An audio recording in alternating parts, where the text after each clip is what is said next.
Ian McClellan comes into this story somewhere. Well, that would be in the Chanters, that would be a different... Now tell me, what happened about the Chanters? When did you get around to starting making Chanters? Well, through that man that I spoke of there, Bill Warnock in Canada, Bill had a catalogue of stuff that he sold in his shop, they say. And among them was he sold injection molded chanters. Right. Maybe somebody the name of Cale. And I had always thought about that if you get an injection molded chanter, it would be, it's bound to be all the same. Yes. And I sent for a set of these chanters. Because it was proved to myself that they were all the same. Okay. And they were. Nice looking chanter. Okay. But like, they weren't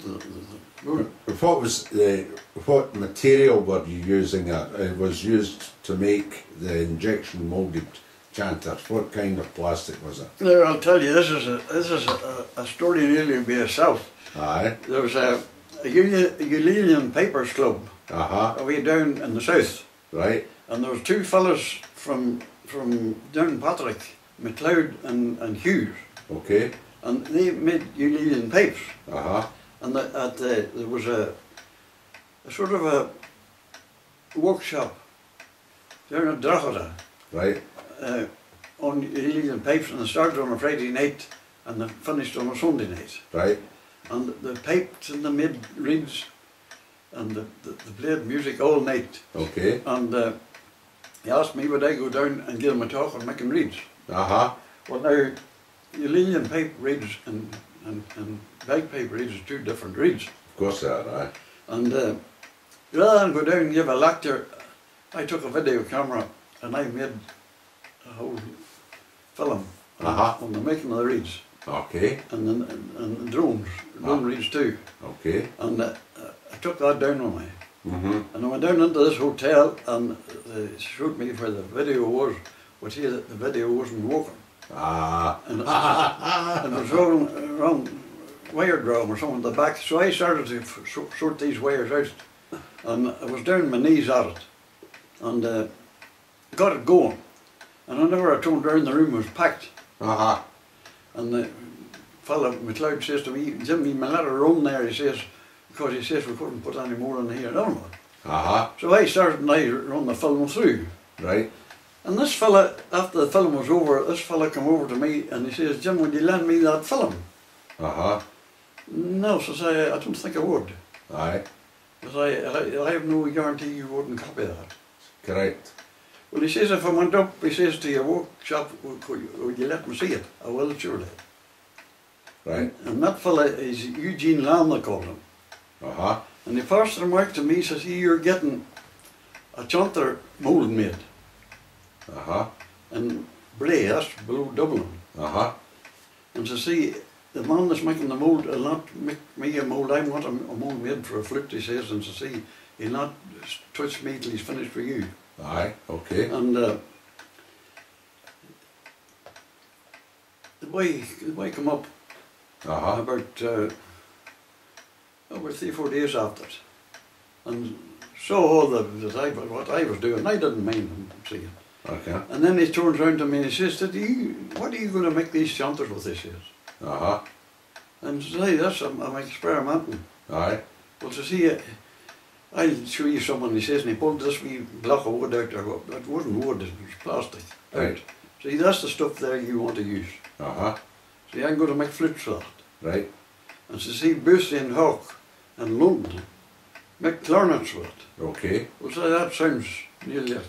And as to see, it's made by ICA and they call it Marlin 66. Okay. So I mentioned this till the man that was going to do the moulding for me. And he says, see, I can get that stuff, no problem at all. Good. And they got it. The first stuff was white, actually. Aye. Because the first surface was white. But then we got the black stuff. But that man saved me a lot of research, a lot of research. Yeah. And he's making flute shit, that fella. Is he? Why is surely? Very much so. Aye.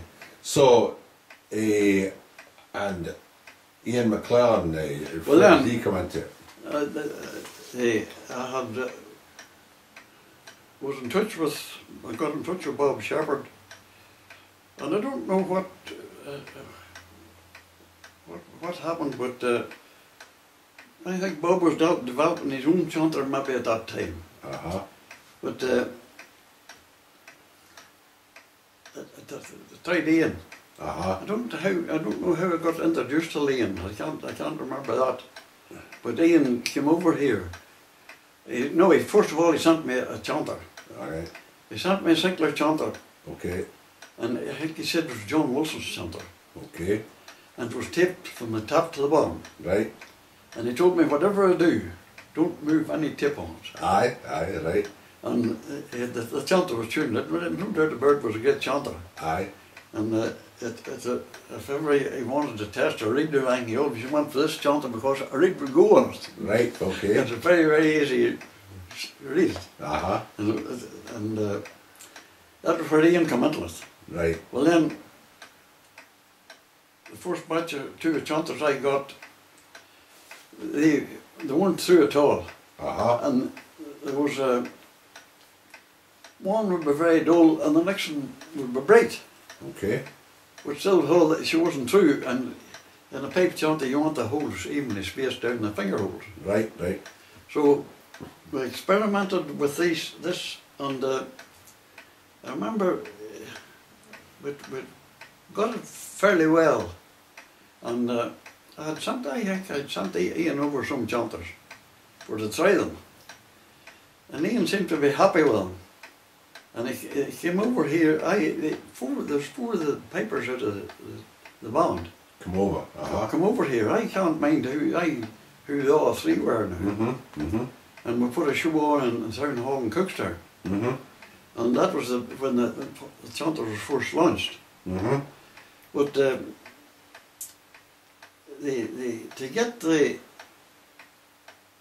notes through, an F for an E or it was F was really the problem on all chanters, and the bore, the mandel of them chanters were molded on. If that wasn't correct, your chanter wasn't correct. Right. And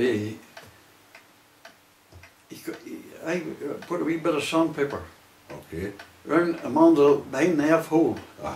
And I reamed it back and forth, and every time I reamed that out, my F was getting brighter and brighter every time. So it was the bore. Right. So it was the bore. Right.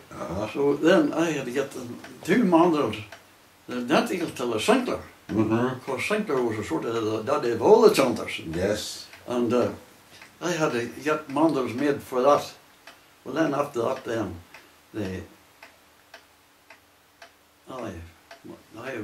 my son was killed. He was electrocuted. Oh, for goodness sake. And Andy died. In the same month. Is that right? Aye. And I leased the business then to Chesney. And I was going to keep the chanter business myself just. And let Chesney do the reeds. But he wanted all, you see.